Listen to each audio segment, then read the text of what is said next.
থাকে আমার আল্লাহ সন্তুষ্ট থাকবে, তোমার মা বাবা যদি অসন্তুষ্ট থাকে আমার আল্লাহ সন্তুষ্ট থাকবে। মারে কষ্ট দেয়া, বাবারে কষ্ট দেয়া, তুমি যতই ভালো কাজ করো না কেন, যতই ভালো কাজ করো না কেন, ভালো বলতে যা বুঝায়, ভালো বলতে যা বুঝায়, নেক বলতে যা বুঝায়, আমল বলতে যা বুঝায়, কোন আমলই তোমার কবুল হবে না। জোরে বলেন ঠিক কিনা? এজন্য যারা আমারে কষ্ট দিলা, বাবার কষ্ট দিলা, এবার বাবাজি আমার ভাইরা, মা বাবা যে তো আপন, মায়ের দোয়া যে সন্তানের জন্য কত জরুরি, বাবার দোয়া যে কত জরুরি। এই মায়ের কষ্ট সম্পর্কে, বাবার কষ্ট সম্পর্কে আমার আল্লাহ কোরআনে বলেন, বিশেষ করে মায়ের যে তিনটা কষ্ট, এই কষ্ট সম্পর্কে আল্লাহ কোরআনে বলেন, ওয়াসাইনাল ইনসানা বিওয়ালিদাইহি ইহসানা হামালাতহু উম্মুহু কুরহা ওয়া ওয়াদাআতহু কুরহা ওয়া হামলুহু ওয়া ফিসালুহু 30 শাহরা। আল্লাহর পয়গম্বরের কাছে যা সাহাবী বলতেছে, ও পয়গম্বর, আমি মা বাবা দুইজনের ভিতরে কার খেদমত করব? আল্লাহর পয়গম্বর বলেন, তোমার উম্মুকা, তোমার মার। সাহাবী আবারও জিজ্ঞাসা করে, ও নবী, কার খেদমত করব? আল্লাহর নবী বলেন, উম্মুকা, তোমার মার। সাহাবী আবারও জিজ্ঞাসা করে, ও আল্লাহর পয়গম্বর, কার খেদমত করব? এবার নবীজি বলেন, উম্মুকা, তোমার মার। সাহাবী আবারও জিজ্ঞাসা করে, ও নবীজি, কার খেদমত করবে? বলে, আবুকা, তোমার বাবার। তার মানে তিনবার মায়ের কথা বলার পরে একবার বাবার কথা বলেছেন। এটা শুধু মা যে তিনটা কষ্ট করছে, ওই কষ্টটাকে সান্ত্বনা দেওয়ার জন্য, নতুবা মা আর বাবার ভিতরে কোনো পার্থক্য নাই। মা যেমন সম্মানিত, বাবাও তেমন সম্মানিত। মার সাথে যে আচরণ, বাবার সাথেও সেই আচরণ। মার সাথে ভালো করবা, বাবার সাথে খারাপ করবা, সেটা হবে না। কারণ বাবার লাইনে বাবার কষ্ট, মায়ের লাইনে মায়ের কষ্ট। কথা বলেন ঠিক কিনা? বাবা যদি কামাই রোজগার করে রোদ্রে শুকাইয়া, বৃষ্টিতে ভিজিয়া, মানুষের কত গালি গালাজ, কত কথা, কত গান, কত কষ্ট সহ্য করিয়া বাবা যদি খাবারের ব্যবস্থা না করতো, তুমি খাইতে পারতা না, তুমি বড় হইতে পারতা না। বাবার গাম জড়ো টাকা যদি তোমার পিছনে ব্যয় না করতো, তুমি শিক্ষিত হইতে পারতা না। সুতরাং বাবার কষ্ট কোনো দিক দিয়ে কম না। তবে নবীজি হাদিসে বলেন, মায়ের তিনটা কষ্ট আছে।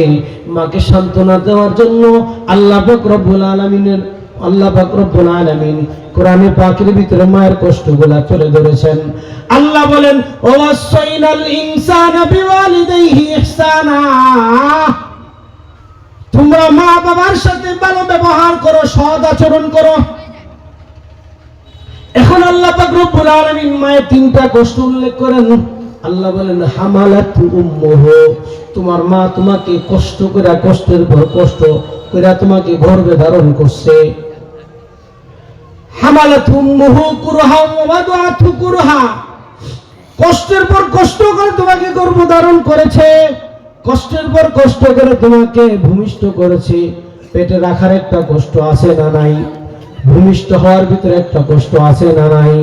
ভূমিষ্ঠ হওয়ার পরে মাসুম বাচ্চা, তুমি আমি যখন ছোট ছিলাম কথা বলতে পারতাম না, একেবারে দুর্বল, এমন দুর্বল, তুমি আমি নড়াচড়া করতে পারি না, বলতে পারি না, খাইতে পারি না। কি প্রয়োজন, ওই সব প্রয়োজনগুলো তোমার মা কিন্তু সেই সময় বুঝা কখন তোমার দুধ খাওয়ার দরকার, কখন তুমি প্রস্রাব করবা, কখন পায়খানা করবা, কখন তোমার খিদা লাগছে, কখন তোমার শীত করে, কখন তোমার গরম লাগে, কখন তোমার পিপাসা লাগছে, সব কিছু মা জননী এমন ভাবে বুঝছে যেটা বাবা বোঝে না, অন্য মানুষও বোঝে না। সন্তানের ওই মাসুম অবস্থায় নবজাতক সন্তানের কি প্রয়োজন, এটা মা ছাড়া কেউ বোঝে না। কথা বলেন ঠিক কিনা? এই যে লালন পালনের একটা কষ্ট, এই তিনটা কষ্ট আছে। মায়ের যে কষ্টটা অনেক কষ্ট, যেটা ধৈর্য ধারণ করার মতো অবস্থা না। গর্ভে আসার পরে যে কষ্ট, মা দাঁড়াইতে পারে না, বসতে পারে না, খাইতে পারে না, ভূমি আসে, আবার বিছানায় শুয়ে যায়, একবার দাঁড়ায়, একবার বসে। গভীর রাত্রি যখন হয়ে যায়, দেখা যায় স্বামী ঘুমায়, হঠাৎ করে ঘুমে তাকায়, দেখে স্ত্রী হাঁটতেছে, বসে রয়েছে। ব্যাপার কি? বলে আমি তোমার সন্তান ভেতরে থেকে পা দিয়ে লাথি মারে, আমি শুয়ে থাকতে পারি নাই, দাঁড়ায় গেছি। আবার দাঁড়ায় লাথি মারতে মারে, আমি দাঁড়ায় থাকতে পারি না, বসে গেছি। এইভাবে করে একবার মা দাঁড়ায়, একবার বসে, একবার হাঁটে। এইভাবে করে কত যন্ত্রণা সহ্য করিয়া পেটে গর্ভ ধারণ করে, অথচ এই মার সাথে কেমনে খারাপ ব্যবহার করে রে যুবক। এর যুবক, ওই মাকে তোমার চামড়া দিয়ে তুমি জুতা বানিয়ে দাও, তারপরে কিন্তু কোনোদিন হক আদায় হবে? জোরে বলেন হবে? আমার ভাইরা, কত ঘটনায় না ঘটতেছে। বাস্তব একটা ঘটনা শুনাইয়া আলোচনার ইতি টানবো অল্প সময়ের ভেতরে। বৃদ্ধ মার বাবা একটা সন্তান আল্লাহ দিয়েছেন। এই সন্তানটাকে বাবা রিক্সা চালায়া প্রাইমারি লেভেল শেষ করছে। প্রাইমারি লেভেল থেকে হাই স্কুল, হাই স্কুল থেকে ভার্সিটি, ইউনিভার্সিটি থেকে শুরু করে একেবারে বিসিএস ক্যাডার পর্যন্ত ভালো মানের শিক্ষিত করলো। সন্তান দূর দেশে এখন থাকে, ঢাকায় থাকে, ভালো শিক্ষিত। আমার বাবাজিরা, অনেক আলোচকের মুখে শুনে থাকবেন বাস্তব কুমিল্লার